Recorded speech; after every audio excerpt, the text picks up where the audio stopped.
Hi, Renat. How are you doing? I'm good. Hi, Eva. How are you? Yeah, I'm good as well. Hi, Sebastian. Good to see you. Yeah. Hi, Sebastian. So, super happy to have you with us, Renat. Carbon Paradox. Last year, it felt like I think Christmas gifts or something like that when I first saw that someone was carefully lining up all these different elements why we can never have perfect carbon markets. And now you have packaged all of it also into a book. I mean, there's a lot there to discuss, and we have half an hour. So, what we will probably do is that Sebastian and I will kind of pick different favorite paradoxes of ours, and then we'll have a little discussion around them, if that sounds great. That sounds good. Yeah. So, I'm glad you call them favorite paradoxes, by the way. Well, I mean, I'll get started with one that I think is one of the most common one. Like, if anyone knows anything about carbon markets, they have heard of this, and that's the additionality paradox, right? It's basically the ever present, and actually, it has many different aspects to it. What we often see coming up in the durable carbon removal space, where we work mostly with Sebastian, is, for example, the question if the project is anyway getting different subsidies, like how much of it could it sell to on the voluntary carbon market through carbon creating? Should it only be creating a part of its removals or 100% of its removals? And like, what is additional, what is not additional? And of course, I mean, we have the standards and we have the methodologies and we have rules on that, but it's just endlessly complex. There are people that have still different views on this, right? Correct. Yeah, and it's really it's a question that has been keeping this industry busy for decades. It's for durable removals, but it happens to any other type of project as well. And the paradox really is, and I think that to make it just example, let's pick biochar as an example because I was going to it's just talk an about interesting one. that. Yeah. And if put yourself into the shoes of a developer of a biochar project, right? All you want to do is to make that project a success. So you do whatever you can, right? You sell the heat, you sell the farmer a product that he loves, that is nurturing the soil, makes it better. It's a fertilizer. It's a great project. On top, you claim carbon, but the paradox is actually the better you are at selling your project, the more you are at risk of somebody coming, hey, that is not additional anymore because that project is happening anyway. So paradoxically, you have to be very careful how you frame all those benefits. So it's crazy, this weird situation where towards your investors, you of course have to, as usual, talk about the project in the highest terms, but against the standard, you have to be careful because you might lose your additionality. So I think we're going to face this more and more because we're seeing that, I mean, from everything I see and read, more and more carbon removal technologies that have a diversified revenue stream are preferred at this moment in time, right? Especially in this kind of, very turbulent times that we live in. correct. And they're the most resilient. And with biochar, I've had this discussion so many times, right? Because you can make a reasonable argument that you could probably run some biochar operations without credit revenue today.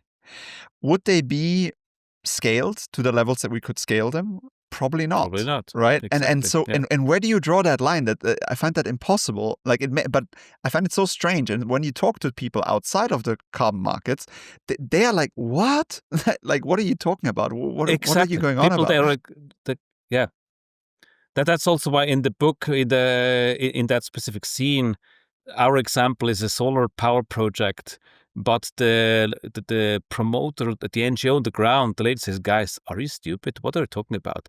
We try to fix a problem here, and you're overcomplicating things." So I think it's a topic that keeps our bubble busy, that in the outside world nobody understands. Nonetheless, it is an important argument because in the media, the whole industry has been criticized for lack of additionality. Argument is, well, we're just putting taxpayers' money or corporate money into non-additional projects.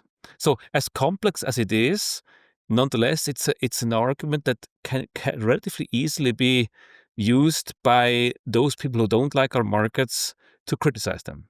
So we have to take it serious nonetheless.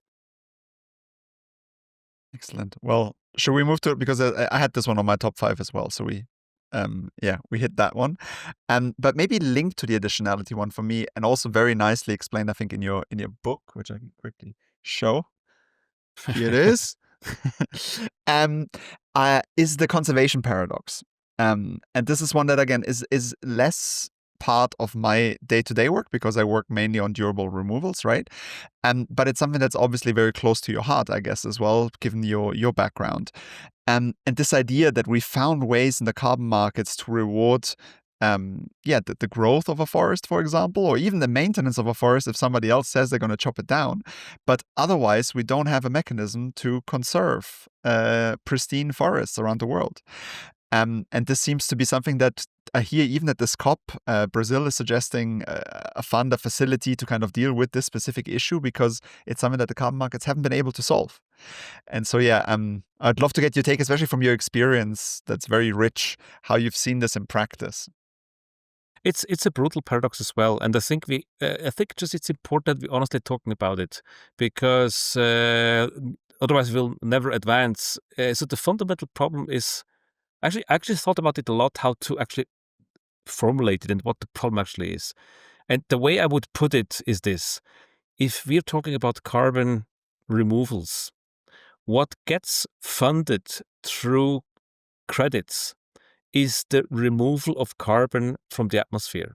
So if you remove 1 ton, you get a credit and you get money.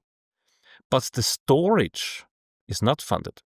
You don't get money for storage, just for removing. That's the nature of the beast, right? This means that the technologies where storage is free or inherent are in that aspect at an advantage, like carbon capture and storage. The expensive part is the capturing. Once it's underground, you can store it for 1,000 years without paying anything. Or take biochar. Once the biochar is in the soil, it actually stays there. It doesn't move. You don't have to pay anybody to keep it there. But a forest, once it's standing, you have to nurture it for it to keep standing. And this is a fundamental topic that cannot go away. It's physics. It's the nature of it's a physical element. And nonetheless, conserving and growing forests is important.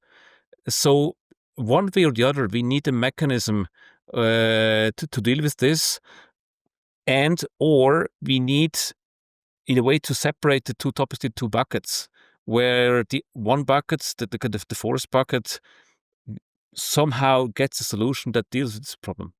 Because other than that, we have always this pitching of nature-based against engineered removals, and you can't solve it. You can debate it for the next 20 years. You will never find a solution.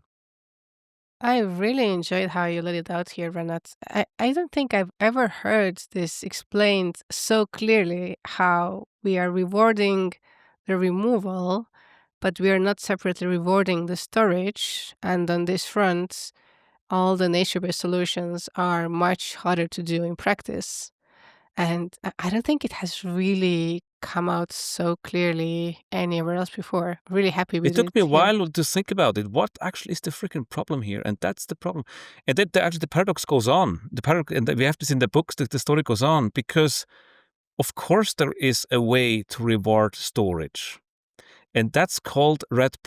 RED+ is actually a compensation for you to not cut down the tree. That is a reward for storage. But the paradox there is that works only if the forest is actually under threat. So the irony is, if you want that money, you have to uphold the threat all the time, which is exactly what you wanted to avoid, right? Yeah. So, it's like Schrödinger's cat, Schrödinger's cat. The forest has to be threatened and not threatened at the same time for this to work. I mean, philosophically interesting, But in reality, of course, it's a problem, right? Yeah.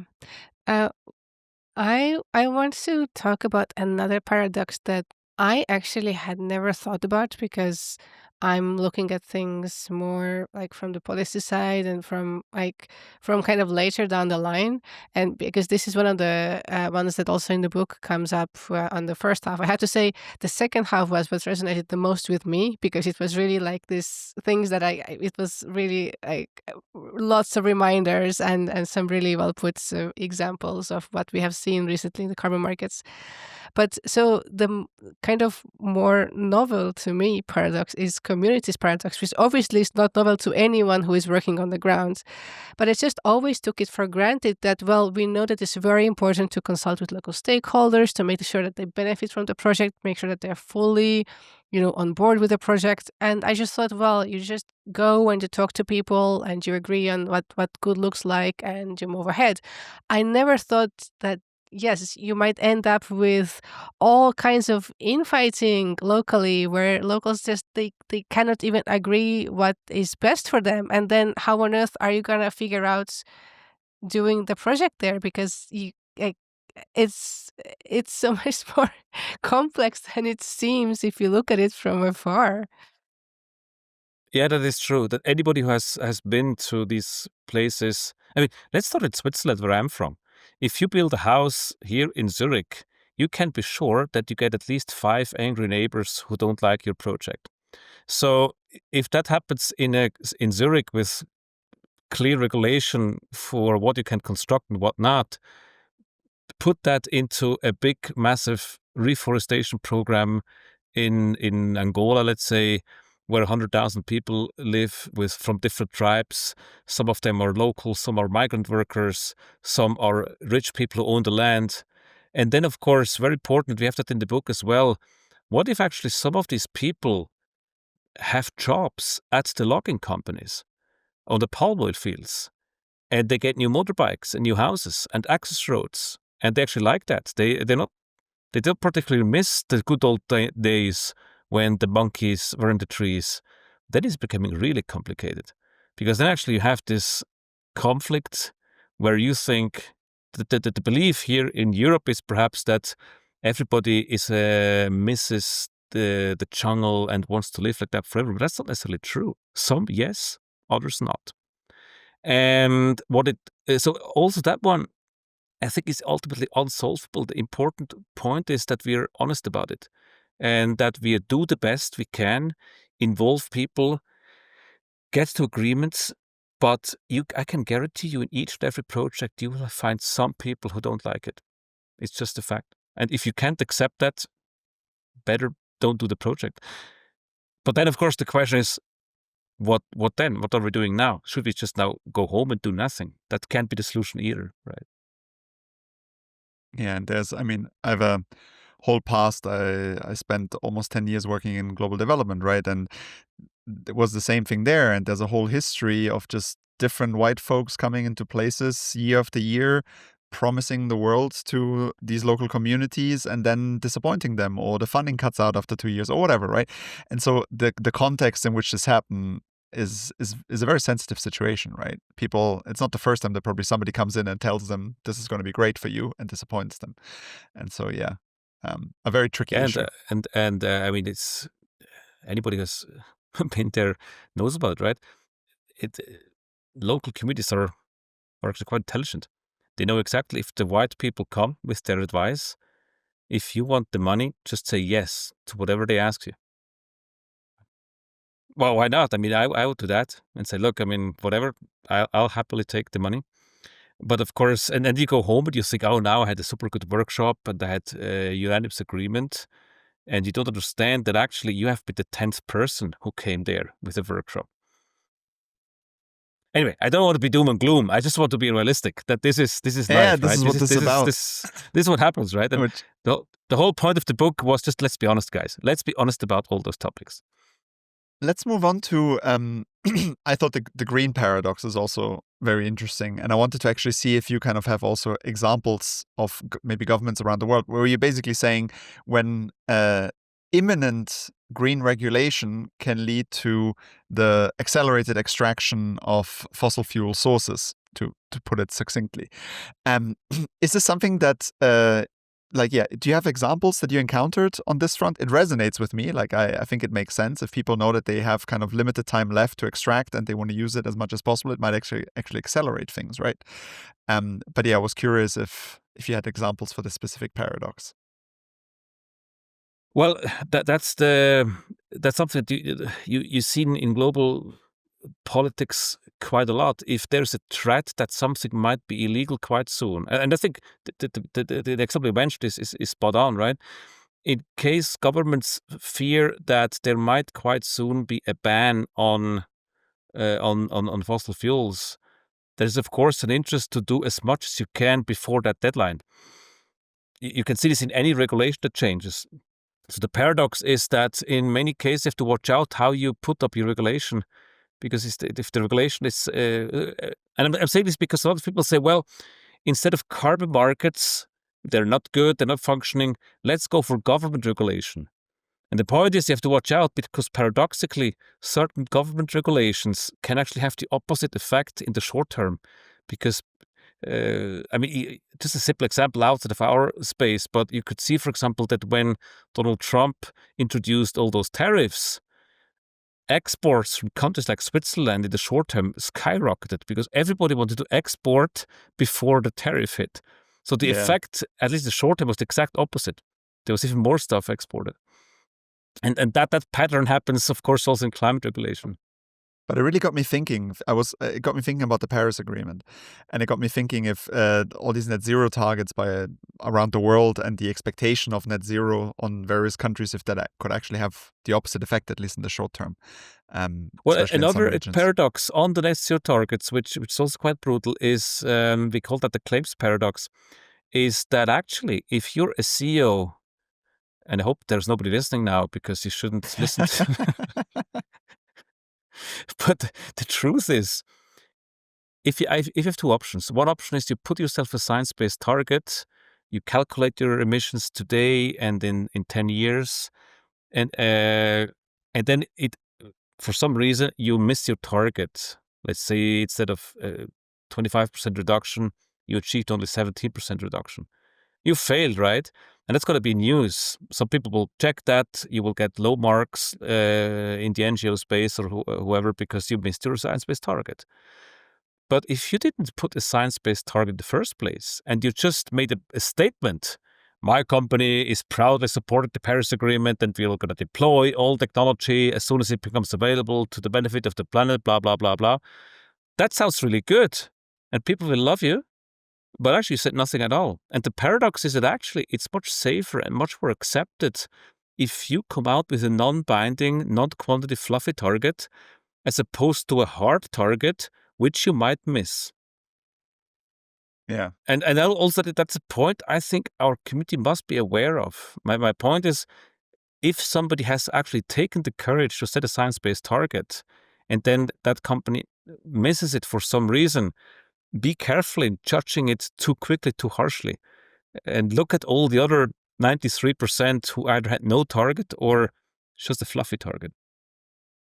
Yeah, that's a challenge, but unfortunately, it is a reality these days. And by the way, perhaps just a small add-on, because it's important for COP30. Right now, as you see in the news, many countries are updating their NDCs. That's not a paradox. We call that the ambitions paradox. That's a very nerdy one. It's a bit difficult to understand. It's quite nerdy, but it's important. If a government wants money from carbon markets, it is actually better off setting a weak target. Because if I have a minus 50% target, I leave very little space for carbon markets. As opposed to I set only minus 10% target, I leave a lot of space for carbon. So actually you're stupid if you're putting a harsh target. Again, here I hope not many people are listening, but it's something we have to be aware of, that governments actually in principle are better off with weak targets because it gives them more leeway to accept carbon into carbon finance. And then when it comes to indices, there is also, especially in the very first rounds, it was very common to have big parts of indices conditional, which meant that, like there was, let's say, very, very weak unconditional part of the indice, the climate target, and then the conditional one that depended on either all types of climate finance or carbon creating income coming to the country to make it happen. But I think over time now that has reduced a bit. Let's move on to Yeah. And of course, I hope Yeah. this can be. It can, of course, be solved, right? This is again, all those paradoxes can be solved, right? There's a solution for all of them. It's just important to be aware of them. In that case, for instance, at some point, all those NDCs will somehow translate to figures. Let's say minus X% or minus Y% compared to business as usual, and from that And be benchmark comparable. on, it's then comparable. This is let's call it Yeah. child disease. Yeah. So another paradox that stood out for me is the science paradox, because the reality is that the science evolves. What we know today, like the best practices, the best ways we can do things today, even if you think about, precise satellite data for rescue projects, what is available today is very different compared to what was available maybe 10 years ago, even 20 years ago. And what seems to be cutting science today might be absolutely not enough 10 years from now. And kind of factoring that into the projects is really, really tricky, because it will always be a moving target. In some fields more quickly, in some fields maybe more slowly. But I mean, overall on these paradoxes, I'm just so sincerely happy that you took the time to think them through and write them out, because it's just this constant resource of going back to and getting leveled again. Like, what is it that we're really looking at? Any reactions from you on this one? You're completely right. I mean, the science paradox is also brutal because people have this. It's perhaps a bit similar to the community paradox, right? People think community, they just have to be involved and everything is good. And people also think, well, it has to be scientifically correct. If it's scientifically correct, it's good. If not, then not. What people forget is that science is evolving, as you just said. And what might have been correct 10 years ago might no longer be correct today. And I like to make this example. You know the LED building standard? Like LED gold, LED platinum, right? LED. It's a standard for buildings that has been invented in the 1990s. You get kind of, if your building is efficient, you get certification. Now, a building today that is certified platinum with the version 1 of 1995 might absolutely not qualify anymore. Because, of course, the standard has evolved and has tightened. But that doesn't mean that the owner of that building of 1995 is now bashed in the media and say, you're a fraudster. It's just he built the building in 1995 according to LED version 1. And everybody agrees and understands that this has moved. And in carbon, we have this weird habit of whenever something has evolved to immediately criticize and say, well, I caught you, you were not scientifically correct. And it's very important because let's look at in CTR, we are essentially at the beginning where avoidance methodologies, have been 20 years ago. So the same could happen for CDR as well, that you're doing a DAC project or a biochar or an enhanced weathering with the version 1 of today's Puro or whoever standard, Vera. And in 5 years, somebody would come along and say, well, I have a new study. That material has a much shorter permanence than you calculated. Now, that's not fraud. You used the best version in 2025 of that methodology. And if and when science evolves, we have to adapt, which is very normal. So I think, short point, we have to explain that to the community that this is just the way things are. It's not that on purpose you did something wrong by using the current version of the methodology. And also to like the NGOs and all kinds of different organizations, especially those who are critical towards carbon markets, that in reality, many projects that are being bashed were actually kind of best in class projects when they were developed, and that's the reality. And those projects that are maybe are lifted high up right now might get ideally not bashed, but I mean they will not be as rigorous as others that will be developed 10 years from now. Really Correct. tricky. And which, by the way, in my opinion, leads us to perhaps one of the most important paradoxes. And it's the fundamental question, why is it actually that so many groups seem to have an interest to constantly criticize these markets? And the root cause, I think, after having thought about this quite a while, is actually something completely different. I think it has nothing to do with the projects. It has nothing to do with what we all talked about right now. These are all technicalities, like quirks, problems that just make it quite easy to criticize. But the reason why people criticize is actually ethical reasons, which we have to deal with. It's these fundamental questions. For example, in the forest space, is it actually ethically correct to put the price on a tree? Can you price nature? Some people say absolutely not. Or the capitalism question. Is it actually okay to have a capitalist instrument like CDR to solve a problem that has been caused by capitalism? Some people say absolutely not. I think we should overcome capitalism, and capitalism cannot be a solution for a problem that has been caused by it. Or of course, you can imagine the offset question. Is it okay if oil and gas companies are providing storage for carbon while they have actually been drilling oil? I mean, that's a fundamental question. So I think those are the big topics that actually people don't like, or perhaps some people. But instead of being openly and honestly addressing those questions, they then have 25 other paradoxes to choose from, to put stones, to throw rocks into the mechanism. Yeah, you've made their work significantly easier, I can tell you that. Now they just go on your website, pick one. I actually got that feedback. Are you crazy or what? You're providing us a menu. But at the same time, I hope I also gave all the arguments to our communities that you can anticipate the questions now. It helps so both let's sides. say it helps all of us to be better prepared, because I think we now know all the arguments that are coming, and we can better prepare when they come, because we know them already. Because we don't have much time left, and I had one question that has nothing to do with the paradoxes. I actually wanted to ask you, why did you decide to write a fictional book? Why did you decide to place it in a fictional country? And maybe as part of that, how autobiographical is this book? Good questions. Number of answers. First of all, there's 10,000 scientific papers. Nobody reads them. I wanted to write a book that my mother understands. She's 80 years old. She's a psychologist, but she's interested and she's very intelligent, but she doesn't know much about climate.